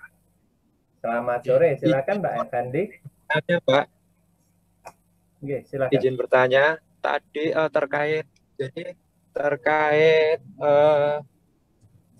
konsultan perencana, Pak. Konsultan perencana itu kan sudah dilakukan misal tahun kemarin, Pak ya. Terus pekerjaan konstruksinya kan baru mau ditenderkan tahun ini. Jadi rancangan seperti yang disampaikan Pak Heri tadi, perencana konstruksi Pak, konsultan perencana Pak. Ya, perancangan. Terus tendernya kan baru mau ditenderkan tahun ini. Jadi kan ada semacam kewajiban dari konsultan perencana Pak ya untuk melakukan pengawasan berkala tadi Pak ya. Ya. Tapi cuma dianggarkan atau tidak? Kan kita sudah berkontrak dengan konsultan perencana dan hasil karyanya kan sudah diserahkan dan sudah kita bayarkan 80%, Pak. Lalu untuk tahun ini tetap ada kewajiban untuk menganggarkan untuk pengawasan. Dianggarkan, Pak. Nah, itu apakah kita boleh menunjuk konsultan yang sebelumnya atau harus melalui mekanisme juga, Pak? Nah, gini. Ini semoga saya tidak salah. Bahwa tahun pertama, pada saat perencanaan, kita dapat menunjuk konsultan yang sebelumnya, atau ya harus itu karena karena syarat penunjukan langsung adalah satu-satunya yang bisa mengerjakan. Pengawasan berkala itu satu-satunya yang bisa mengerjakan adalah yang mendesain. Nggak bisa orang lain mengawal desainnya dia, nggak bisa. Harus konsultan itu yang ditunjuk pengawasan berkala. Tapi kalau konsultan pengawasnya boleh orang lain. Tapi kalau pengawasan berkala harus orang itu. Cuma saya semoga tidak salah begini. Bahwa yang terjadi itu bukan dibayar 80% loh, Pak. Tapi tetap dibayar 100%, tapi ruang lingkupnya 80%. Jadi kontrak saya itu tidak 400 juta, tapi kontrak saya 320 juta. Ruang lingkupnya yang 80%. Nanti ada kontrak lagi, progresnya berapa? Ya 100% nanti kalau selesai. Siapa? Ya orang itu, yang desain tadi yang ditunjuk. Karena itu dalam rangka pengawasan berkala. Itu Pak, jadi silakan harus orang itu Pak. Kalau judulnya pengawasan berkala, tapi di beberapa tempat APBD itu judulnya bukan pengawasan berkala, tapi judulnya review desain. Nah, kalau review desain silahkan orang lain. Oke. Terjawab Mas Fendi? Pak. Mas Fendi, terjawab ya. Ini semakin sore yang resen ada lagi. Gimana Pak Heri, masih sanggup? Ada satu lagi. Monggo silakan. Baik, ini ada Mas Rudi Irwandi. Dengar suara saya? Silakan di-unmute Mas Rudi Irwandi. Oke, silakan langsung bertanya Pak Rudi. Oke, siap Mas Rudi. Ya Pak Heri, terima kasih atas waktunya. Kita ketemu lagi Pak berapa bulan lalu. Saya dikasih tip yang luar biasa mengenai penambahan di SKK Pak. Mengenai kebutuhan. Iya, saya masih ingat Pak. Nah, jadi formula yang diberi Pak Heri itu saya jalankan. Ada beberapa kabupaten yang masih enggan gitu Pak, tapi begitu saya kasih video dan hasil percakapan kita di webinar, mereka akhirnya mau percaya Pak. Itu satu, alhamdulillah. Gini Pak, permasalahan kami di Kalimantan Tengah Pak, di kabupaten-kabupaten yang kecil ini Pak, terus terang aja masalah kebutuhan tenaga ahli, terutama untuk konsultan, jasa konsultan yang kecil-kecil itu Pak, yang nilainya cuma 2 juta, 3 juta, itu marak sekali Pak. Jadi bagaimana Pak sikap kami mengenai yang di bawah Raymond ini Pak? Ada cuma konsultan cuma 1,5 juta Pak. Kontraknya perorangan, pakai SKA muda syaratnya. Jadi ini kan bisa jadi masalah juga Pak, banting-bantingan harga seperti ini yang ada tidak Pak solusinya kalau bisa digabung gitu, bagaimana di dalam rekening suatu SKPD gitu Pak. Umpama pekerjaan cuma 100 juta Pak, konsultannya kan anggap aja umpama 3% kan 3 juta Pak. Ada beberapa paket gitu Pak. Jadi kami itu kebanyakan kontrak Pak. Bisa sampai 15 kontraknya 3 juta semua. Dibikin nanti bulan depan 2, bulan depan 2, bulan depan 3. Ini kan merepotkan Pak bagi kami yang kecil-kecil itu Pak. Itu pertanyaan kami yang pertama Pak. Ada tidak Pak tip dari atau Pak Heri yang selama ini yang banyak bergerak untuk menangani keluhan-keluhan jasa konsultan yang nilainya sangat kecil di daerah Pak. Nah yang terakhir Pak yang saya tanyakan, untuk proyek-proyek menengah dan besar ini Pak, ini sering sekali terjadi Pak. Kita tahu Pak namanya pengawas itu tidak hanya quality, tidak hanya quantity Pak. Cuma harus juga dipastikan dokumen penawaran personil yang ditawarkan tuh sesuai dengan apa yang terjadi di lapangan Pak. Dan banyak di daerah kami ini Pak, akibat kekurangan tenaga ahli itu Pak, akhirnya apa? PPK itu ya pasrah aja, nanti begitu ada penawar atau penyedia jasa atau konsultan tuh mengganti personil tengah jalan Pak. Jadi downgrade dia. Jadi istilahnya pinjam-pinjam bekas doang Pak. Nah ini marak terjadi dan 50% pengalaman saya selama 17 tahun Pak, akibat personil personil bayangan ini, Pak, proyeknya bermasalah semua karena apa? Diawasi oleh orang-orang yang bukan kompetensinya. Jadi bagaimana Pak menyikapi kekurangan tenaga ahli di sebuah kabupaten kota supaya jangan sampai Pak kita ketahui temuan itu kan tidak hanya temuan pada fisiknya Pak. Apabila pengawasan tidak bisa hadir personilnya, otomatis kan negara ini kan rugi Pak. Bayar remun di dalam dokumen penawaran dalam kontrak anto Pak, yang datang anti Pak. Ini kan masalah nanti Pak di belakang hari begitu ada masalah tenaga ahli yang dipanggil, kebetulan saya di asosiasi profesi juga Pak, kaget Pak mereka.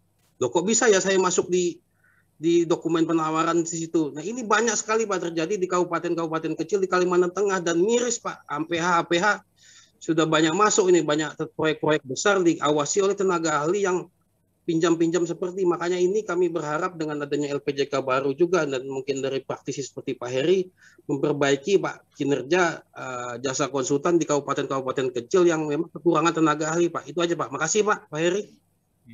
Terima kasih. Pak Rudi. Ya, saya cerita ya.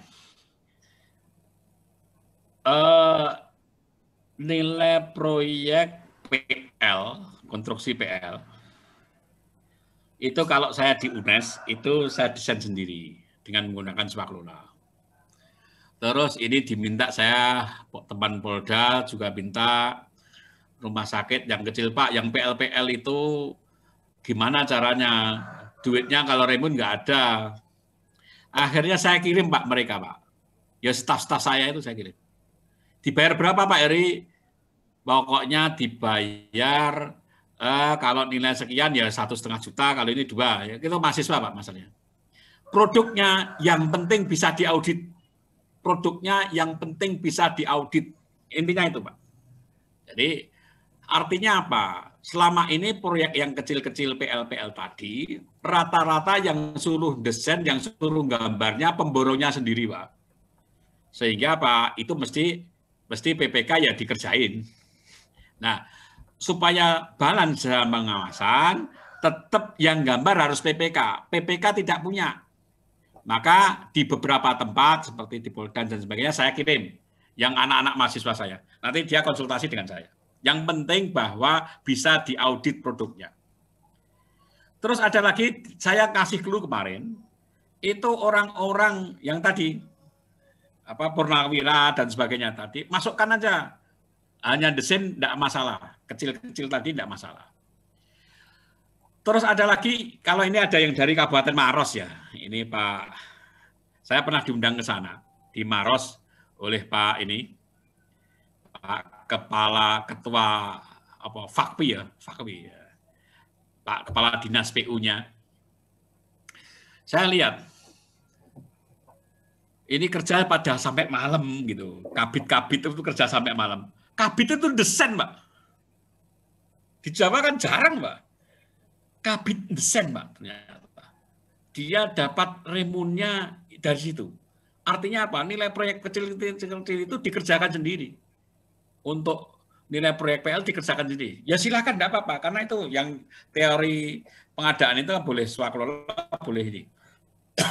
Nah, clue lagi, kalau seandainya itu mau dikonsolidasi pengadaan, konsolidasi konsultan, yang kecil-kecil satu aja konsultannya, enggak apa-apa. Senilai nanti sampai katakanlah 100 juta untuk desain sana, silahkan. Tapi diperkuat oleh tim pendukungnya, drafternya yang harus banyak.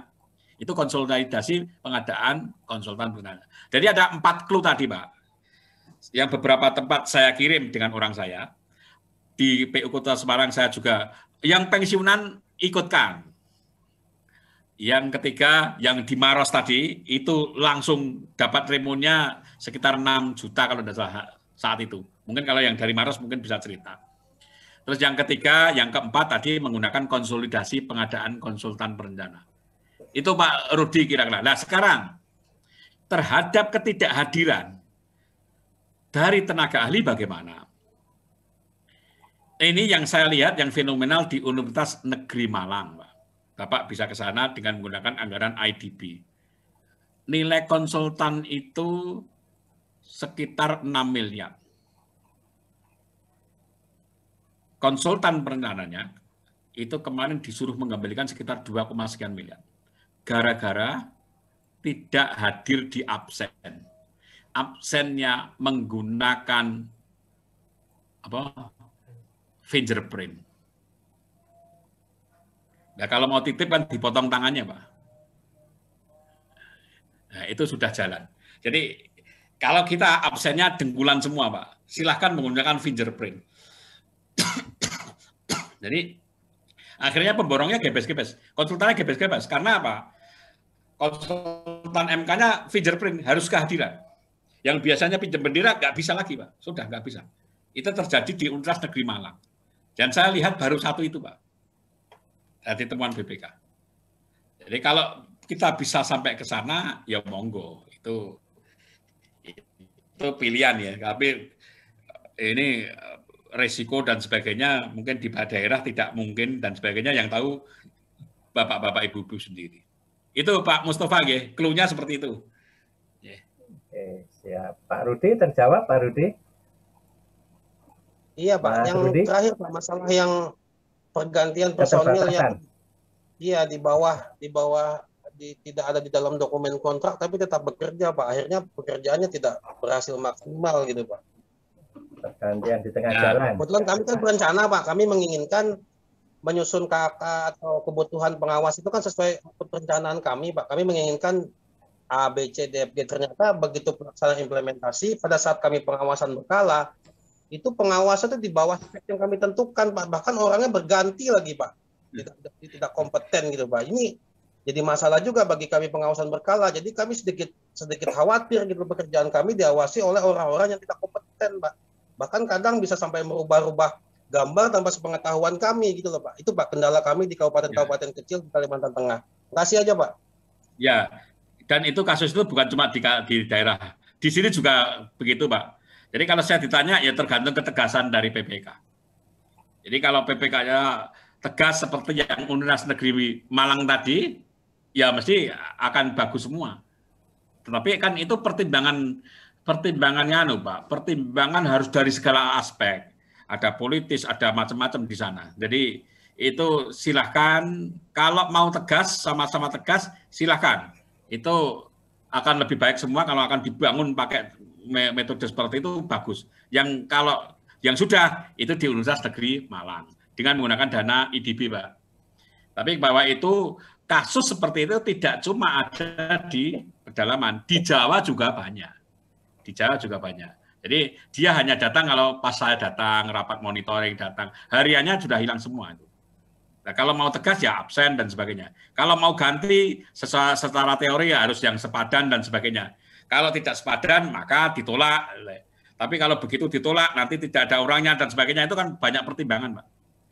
Banyak pertimbangan. Jadi saya tidak bisa menjawab pasti clue-nya karena semuanya di sini juga ada bermasalah, tapi bahwa saya akan menjawab clue-nya pakai absen, pakai ini, pakai ini, pakai ini.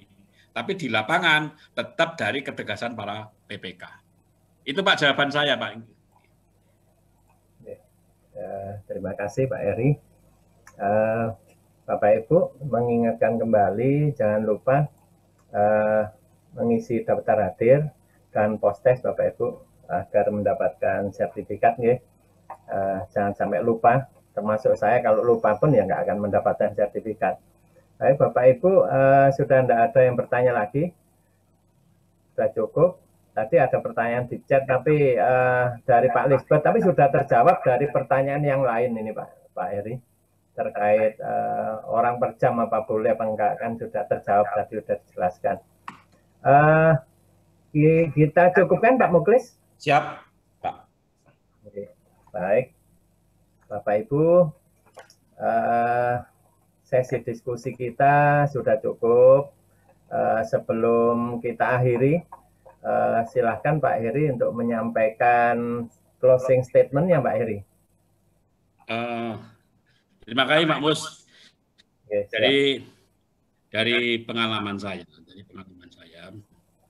jadi banyak terjadi satu, APBD itu tidak mengakomodir tentang pengawasan berkala, sehingga menempatkan konsultan pengawas itu seolah-olah jadi perencana.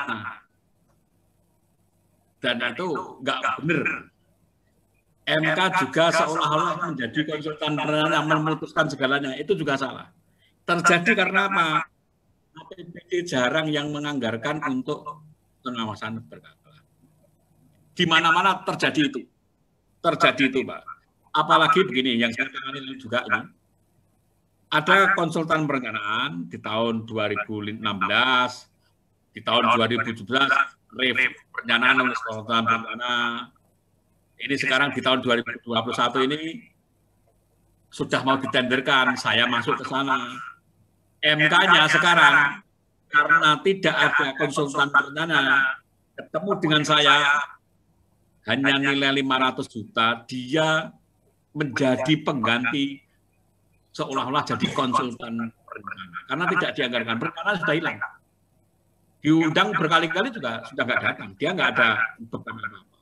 Makanya Bapak Ibu sekalian, sebelum itu ditenderkan, jangan lupa bahwa konsultan perencana masih ada kewajiban untuk pengawasan berkala. Dan itu harus dianggarkan. Kalau tidak dianggarkan, lari. Itu aja Pak Mustafa. Karena semua kasus saya hadapi seperti itu. Terima kasih banyak Pak Heri. Mohon maaf, ternyata banyak gangguan sinyal ya Bapak Ibu, gangguan goib kalau menurut Pak Mukhlis, sehingga mengurangi kenyamanan webinar kita pada siang, sore, hingga petang kali ini. Materi sebetulnya sangat teknis dan bagus sekali ya untuk Bapak Ibu yang memiliki paket-paket pekerjaan konstruksi. Namun karena gangguan sinyal, gangguan goib, sehingga sangat mengganggu kenyamanan perjalanan webinar kita pada sore hari ini. Pak Mukhlis barangkali ingin melengkapi? Sudah sangat luar biasa. Saya hanya menyampaikan terima kasih Pak Heri atas pencerahannya. Mudah-mudahan di lain kesempatan juga bisa memberikan pencerahan kepada kami kembali dengan topik-topik yang menarik. Dan semoga sehat selalu Pak Heri. Terima kasih. Saya mewakili Pak Muji Santosa yang belum bisa bergabung. Terima kasih Pak Heri. Terima kasih sama-sama. Oke, terima kasih Pak Mukhlis. Bapak-Ibu sekalian yang saya hormati, demikianlah webinar kita pada sore hari ini. Sekali lagi saya juga mohon maaf atas ketidaknyamanan karena gangguan sinyal. Terima kasih yang sebesar-besarnya Pak Heri Suroso yang telah menyampaikan materi secara teknis dan luar biasa. Sangat mencerahkan baik bagi saya pribadi maupun bagi Bapak Ibu peserta. Mudah-mudahan sangat berguna Bapak Ibu dan dapat diimplementasikan di tempat kerja Bapak Ibu semua. Saya selaku narasumber, mohon maaf selaku moderator, apabila terdapat hal-hal yang kurang berkenan atau saya memandu acaranya kurang baik, saya sebagai manusia biasa tak luput dari salah dan hilaf. Saya menyampaikan permohonan maaf yang sebesar-besarnya dan saya akhiri. Billahi taufiq wal hidayah. Assalamualaikum warahmatullahi wabarakatuh.